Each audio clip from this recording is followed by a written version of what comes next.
I'd like to echo a lot of the same sentiments that Rob touched on. The Bowl Committee, Shurmur Alamo Bowl Committee, has been very warm, and we've really enjoyed ourselves here. Great events. You know, the setup for us to practice it at UTSA has been awesome. And then our people, there's a lot of organization that goes into spending a week away. Reggie, Ty, and Tyler, and that group did a wonderful job. So when we show up, we get on the bus and do our business, and then get back on the bus and come back. Everything's been organized. The food's been great. People have been warm and friendly, and so our preparation week for the bowl game has been terrific. So as we approach game day, obviously we're finalizing our preparation as coaches and players, but we're getting ready to play an outstanding football team. I think we had an event the other night, and I think we as coaches really have an appreciation for the other team, because it was said a bunch of times how the two teams playing try to do things the right way, and that's what you see when you watch them on tape. I'll take your questions. Hey, Coach. Merry Christmas. Thank you. Merry Christmas. Thank you. When your contacts from the NFL call you and ask you about Shedeur Sanders, what will you tell them?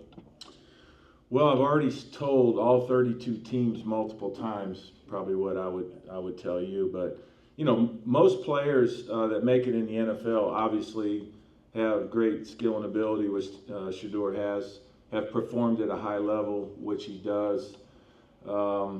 Has a true love for the game, which he has, and then is going to be an outstanding teammate. And really, those are the four cornerstones of what makes a great pro. You got to have talent, you got to perform, you got to love the game, you know, and that's where a lot of times, you know, guys fall short. They don't love the game, and then you got to be. It's the greatest team sport in the world, so you have to have an appreciation for being a good teammate, whether you're a leader, a follower, or whatever. And so I've been able to just talk about, I mean, I don't think we realize how good Shedeur is, and we won't until he's gone. And I just am really, really looking forward to him finishing this thing out the right way, and then watching him play at the next level and just really killing it. I think it's going to be fun for me. Questions, middle? Front and middle. Presumably, whoever takes Shedeur would also, in theory, have a chance to maybe make some moves and acquire a second or a third pick and target Travis. I know it sounds maybe like a little bit of fantasy football, but with the connection that they have and your experience being in the NFL, is that something that should be investigated based upon just the dynamic and the relationship that these two have? If they could pull that off, good for them. All right, that's GM wizardry if you could pull that off. No, I have a huge respect for both players. I've told all the pro scouts, if you need a quarterback, take Shedeur, and if you don't take him, you're taking the second best guy, in my opinion. And if you don't need a quarterback, and there's some teams that don't need a quarterback, you should take Travis.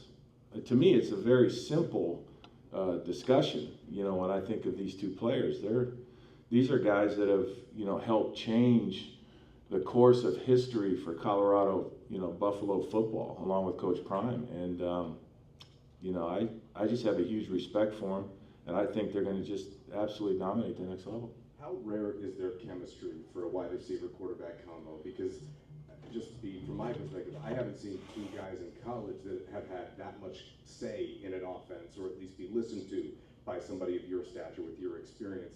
What has it been like working with those two guys in their relationship? Yeah, it's been awesome, because, you know, we go in thinking it's going to look one way, and then the defenses always play us a little bit differently because of our skill and ability. And so when we get out there, you know, we get a little feel for what's going on, and then there's a lot of conversation that goes on between Shedeur and Travis. You know, how's he playing you? Let's throw this type of route. And so it's a little free flow, which has been just truly, you know, inspiring for me to be able to do that. And it's going to be, you know, it's going to be different next year. We're going to have to climb this mountain a little different way, because these guys have been just, and their chemistry, I guess your question was regarding chemistry. You know, when a receiver and a wide receiver connect, there's a lot of time and effort that's gone into getting that right, and they're able to do it on Saturday, and that's what makes them great. Hey, Coach, Merry Christmas to you and the fam. Speaking of Shedeur, obviously with Juju kind of on campus or here, you know, taking part of practices, how Sure. valuable and impactful is it for him to kind of be in the same meeting room with Shedeur and, you know, take in practice, you know, with Shedeur and just be around him for this time period? Yeah, I think it's very meaningful. I mean, Juju's got a bright future. He was just playing in a high school championship game here a few days ago. But to be around, quarterbacks are always looking for perspective. They're always trying to learn from other quarterbacks, how you think about things, how you see this. And so anytime Juju can spend with Shedeur is time well spent. And I kind of like this. You know, Rob talked about the defensive players, but this is kind of like an orientation. You know, and I love this bowl prep. You know, we've had a bunch of practices, and for some of the young men that won't be here, this is the end of their season. But the way, and I've been grinding on them now, for the guys that are going to be here next year, in my opinion, it's the beginning of their next season. And so for Shedeur, as he's going out, any wisdom he can impart on Juju and also Caden is important, and they should listen because he's a terrific player.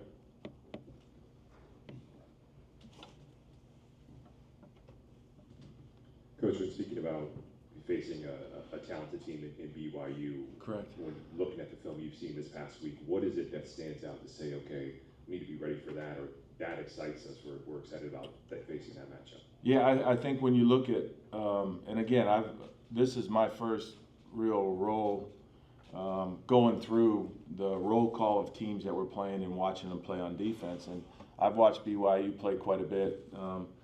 We've had a lot of crossover time watching them on tape, but they play defense the right way. They first starts, they're very physical up front, which you have to be in this game. Doesn't matter what level you're playing, high school, college, or pro. Very physical up front, very fundamental in the back, and they have answers. So they might bring them all, they may drop them all out, and then they do everything in between. So we got to be sharp with how we run it and how we throw it. And when we're, in a position to make plays, we got to make them. So we can't have any misfires. We got to block our guys. We have to be physical to try to match how physical they are.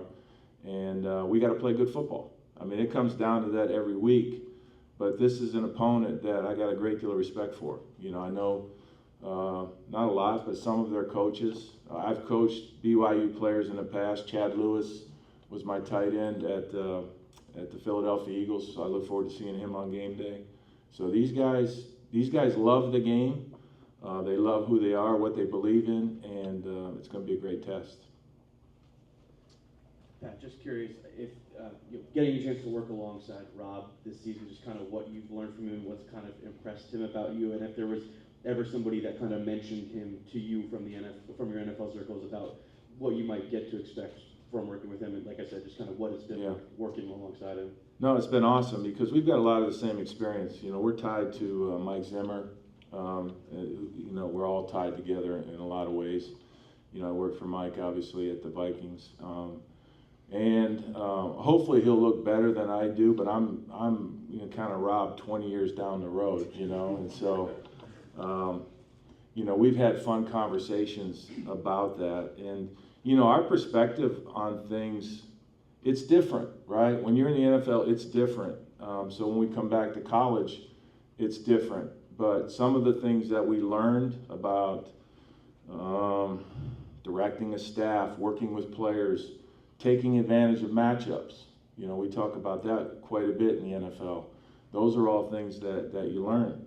But then on the flip side, as NFL guys, you've seen a lot of NFL guys go to college for a stretch and then go back to the NFL and have great success, like Todd Monken, right? Cliff Kingsbury, right? Liam Cohen.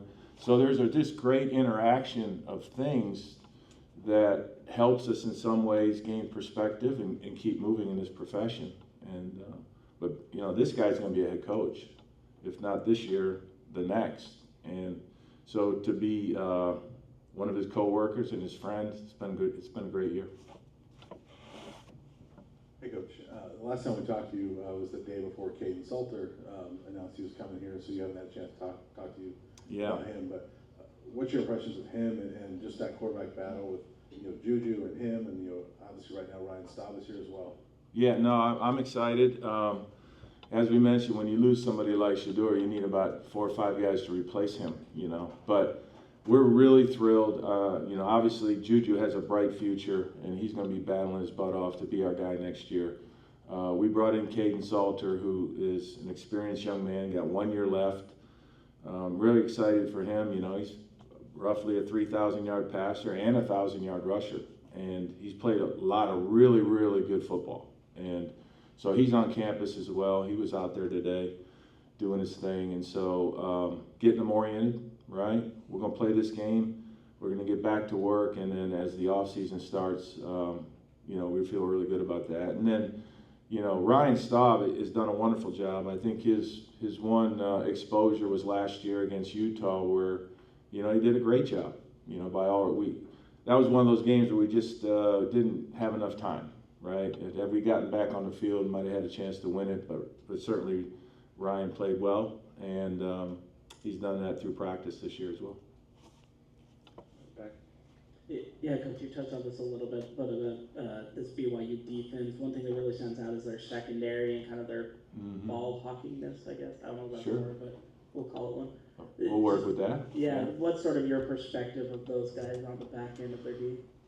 Yeah, they do a good job. I think one of the hallmarks of a defense is getting turnovers, right? And so as a quarterback, you got to put the ball in the right spot.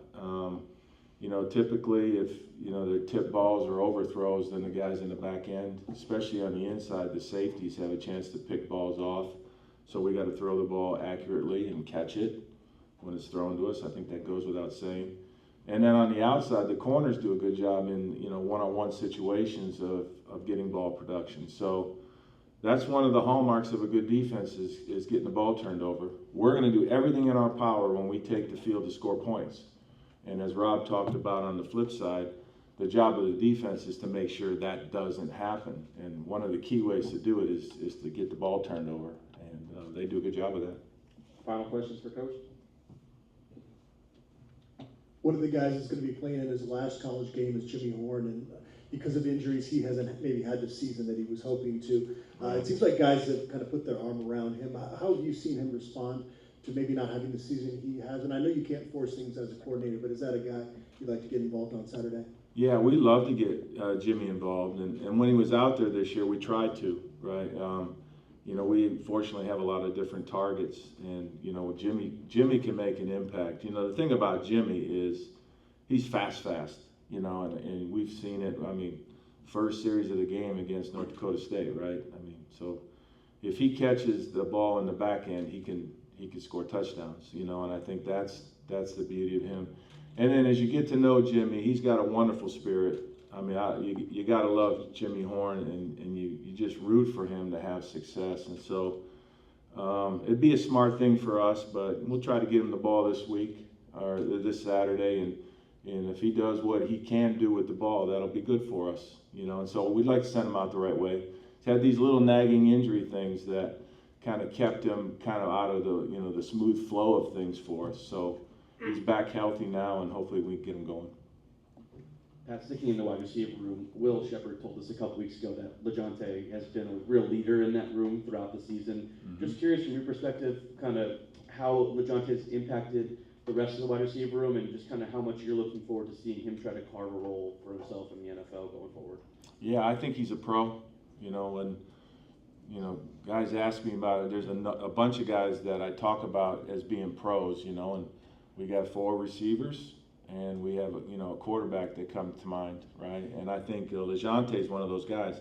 The thing he does, and this could be a public service announcement for him, but he returns kicks. So I'm thinking about when you pick a guy and you're building a roster, he's a kick returner, right? He took 1 yard this year. He plays in the slot.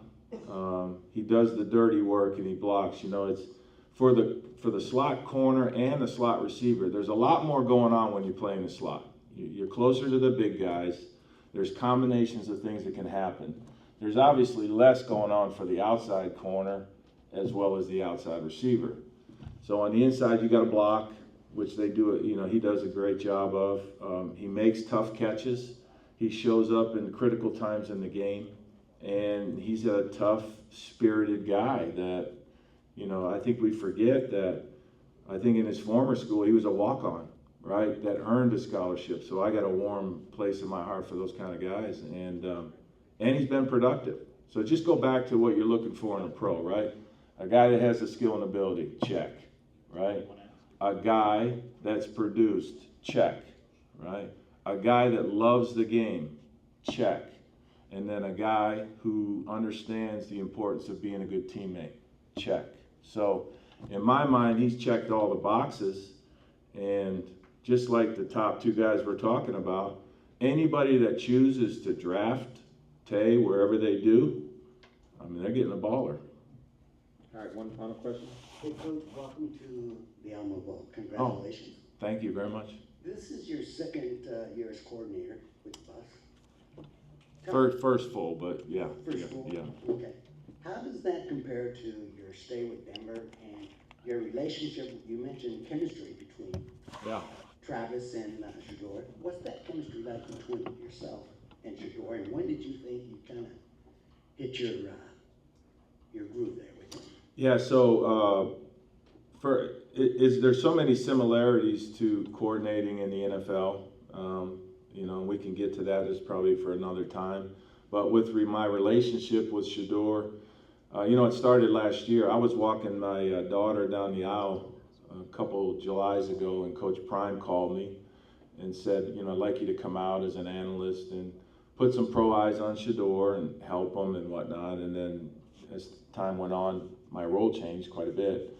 So early on, you know, we developed a really good relationship. And I think that's the key part of this business that people don't spend enough time on, right? You just can't start teaching these guys plays. You got to get to know them. They got to know you believe in them.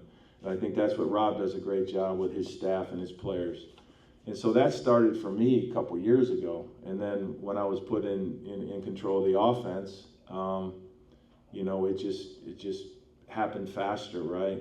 I believe in the young man. I listen to him.